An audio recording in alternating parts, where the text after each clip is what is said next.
commence à vouloir sortir du modèle de la surperformance puis de l'hyperproductivité, c'est vraiment facile de tomber dans une pensée binaire de je veux un résultat différent, donc je dois automatiquement faire des choses différemment.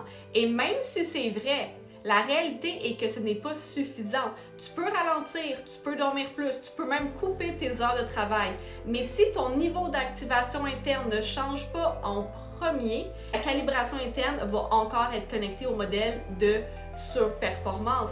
Et c'est ça le vrai chiffre.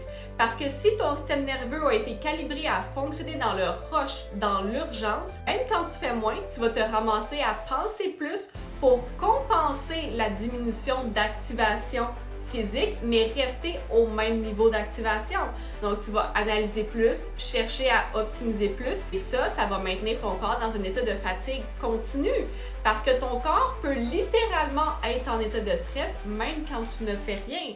Et c'est là que beaucoup tombent dans le piège du « je fais moins, mais j'arrive pas à récupérer » en pensant qu'ils doivent simplement être plus patients. La réalité, c'est que ce n'est pas l'action en soi qui crée notre activation interne.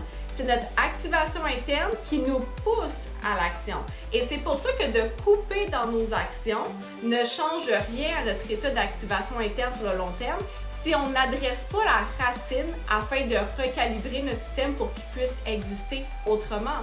Et ça demande de répéter les bons signaux à notre système, de reconstruire une structure énergétique et physique à partir de laquelle tu peux te mettre en action sans épuiser ton système.